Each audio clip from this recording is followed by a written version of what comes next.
ሁለት መነኮሳት ነበሩ። ሲጸልዩ ሰይጣን ባይታዊ መስሎ መጣና ኑ ጸሎታችሁ ተሰምቶላችኋል፣ ወደ ገነት ለወስዳችሁ ነው አላቸው። እንዴ ገርም! ገደሉን የብርሃን መንገድ አስመሰለው።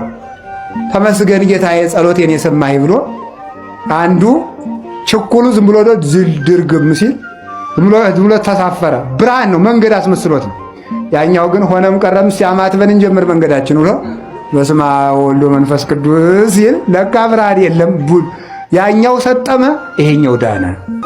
እንደ ሸክም አትቁጠሩት፣ እንደ ገንዘብ ቁጠሩት። ሥርዓተ ቤተ ክርስቲያን ገንዘብ ነው። ሕግ ገንዘብ ነው።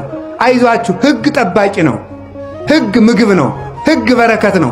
ሕግ ዕድሜ ነው። ሕግ የዘላለም ሕይወት ነው። ሕጌን ብትጠብቁት ምን አለ? ይጠብቃችኋል። እሺ ብትሉና ለሕጌ ብትገዙ የምድር በረከት ትበላላችሁ። ሕግ የበረከት ምንጭ ነው። ገንዘብን በከንቱ ሌላው የተሰጠንን ገንዘብ ጥቂት ብቻ ልንገር። ሁለት አይደል ያልኩኝ? አንድ ሕግ በሉ እስቲ፣ ሕግ በሉ።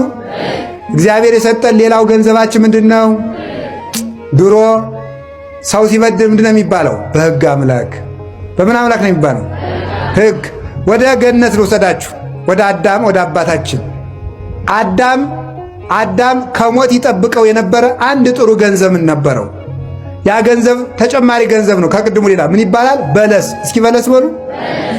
በለስን አትብላ፣ ስትበላ ምን ትላለህ? አቤት። ስለዚህ አዳም በለስን ቢጠብቃት ምኑ ይጠበቃል? ሕይወቱ ይጠበቃል። እስቲ ሕይወቱ ይጠበቃል በሉ።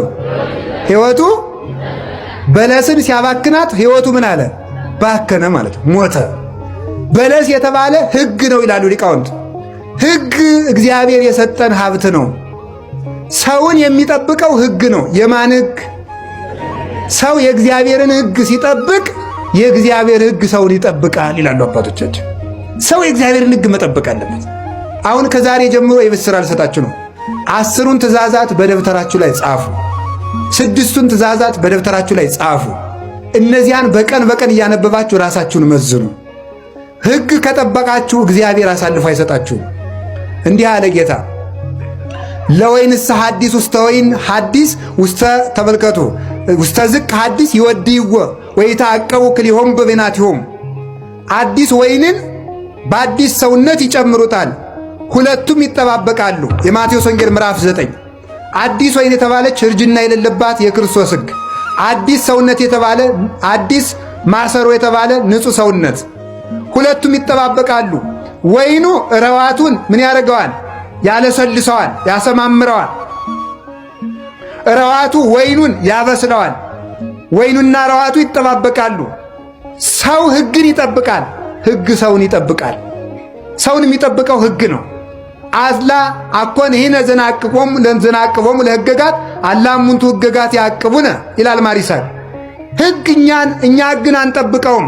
የምንጠብቀው ለራሳችን ነው፣ እንድንጠበቅ ነው። ሕግ ጠባቂያችን ነው። አሁን ሀገርም የምትፈርሰው እኛም በሞት የምንፈርሰው ሕግ ስናፈርስ ነው። የእግዚአብሔርን ሕግ ከማፍረስ ይሰውረን። የእግዚአብሔርን ሕግ አፍርሳችሁ አታግቡ። የእግዚአብሔርን ሕግ አፍርሳችሁ አትብሉ።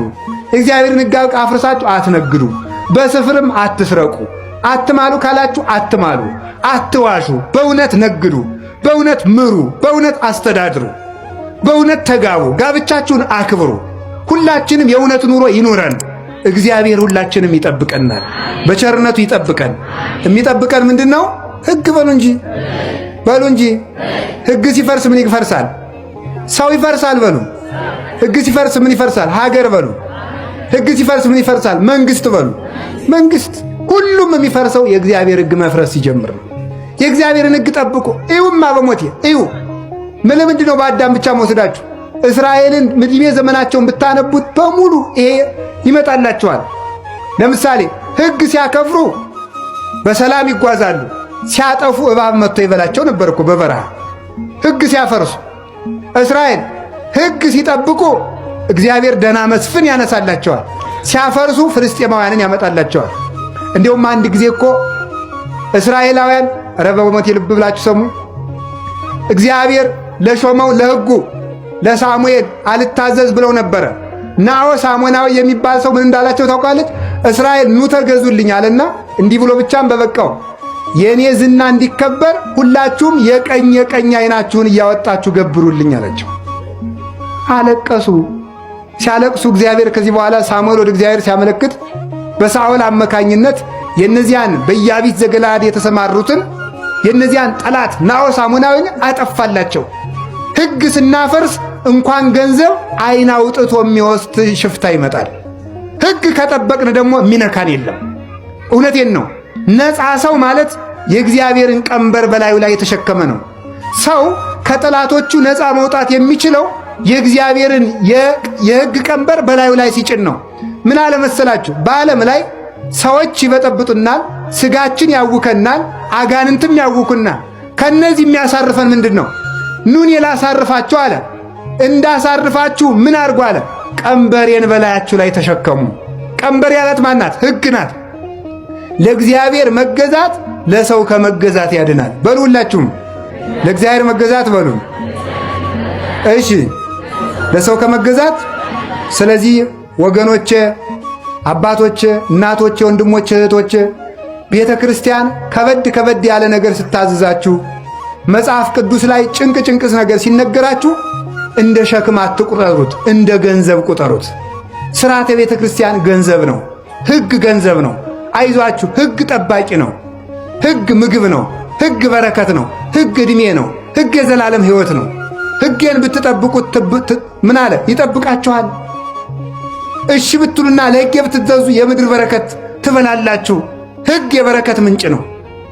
ስለዚህ ዕድሜም የሚቀጠለው ሞትም የሚጠፋው በሕግ ነው። ሕግ አክብረን እንድንኖር አምላከ ቅዱሳን ይርዳን። እንግዲህ በመጨረሻ መልእክት የምነግራችሁ አላችሁ የላችሁም? ብዙ ያባከናቸው ገንዘቦች አሉ።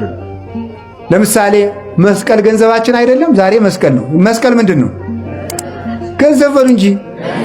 መስቀልን ማባከን ማለት ነው። በመስቀሉ እኮ አልተጠቀምንበትም። አቡነ ተክለ ሃይማኖት እኮ 60 ክንድ ዘንዶ መጣባቸው። ለዚያ የተጠቀሙት መሳሪያ ምንድን ነው? መስቀል። በስመ አብ አብሩ በልበሉ አማት በስመ አብ ወወልድ ወመንፈስ ቅዱስ አሐዱ አምላክ ሲሉ ምን አደረጉ? ዘንዶ ከሁለት ስንጥቅ አደላቸው። በእኛ ላይ የተነሳውን ዘንዶ ሁሉ የመስቀሉ ኃይል ይሰንጥቅልን። ገንዘባችሁን በከንቱ አታባቡ። ይሄን የመሰለ ጋሻ ታጥቃችሁ ተጠቀሙበት። ስትነሱ አማትባችሁ ተነሱ። አቤታችሁ ስትገቡ አማትባችሁ ግቡ። ስትሳፈሩ አማትቡ። ስትበሉ አማትቡ። ገንዘብ አበድራችሁ ሲመለስላችሁ ባርካችሁ ተቀበሉት። ይህ ማንኛውም ነገር ዕቃ ገዝታችሁ እንዲህ ብሎ ሳስታችሁ አትጠቀሙበት። አማትቡበት። ብትበሉበት የሚያንቅ እንዳይሆን፣ የሚያስቀስፍ እንዳይሆን። እህል ገዝታችሁ አምጥታችሁ ባርኩት። እናቶቻችን እኮ የኔ ገንዘብ ነው ብለው ሊጡን እንኳን ዝም ብለው አያቦኩትም። በስመ አብ ወልድ ወመንፈስ ቅዱስ ለበረከት አድርገው አለኝ ብለው እንኳን ተመክተው አይደግሱም። ጠላውን በስማም ብለው ነው የሚደግሱት። ሰው የሚታረቅበት ድግስ። ያንዳንዱ ጠላ ደግሞ የዝን ይሆናል፣ የድር ይሆናል። ለሰርግ የተባለው ማለት ነው። በስማም በሉ።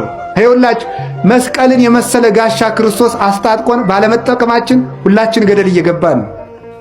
2 መነኮሳት ነበሩ። ሲጸልዩ ሰይጣን ባይታዊ መስሎ መጣና ኑ ጸሎታችሁ ተሰምቶላችኋል፣ ወደ ገነት ለወሰዳችሁ ነው አላቸው።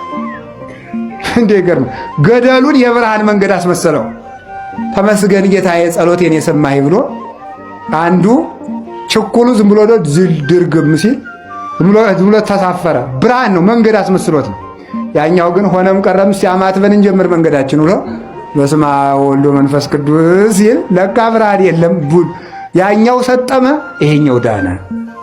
ገንዘባችሁን በከንቱ በዚህ መስቀል አጋንንት ተቀጥቅጦበታል። በዚህ መስቀል ሞት ተሸንፎበታል። በዚህ መስቀል ሲኦል ተበርብሮበታል። በዚህ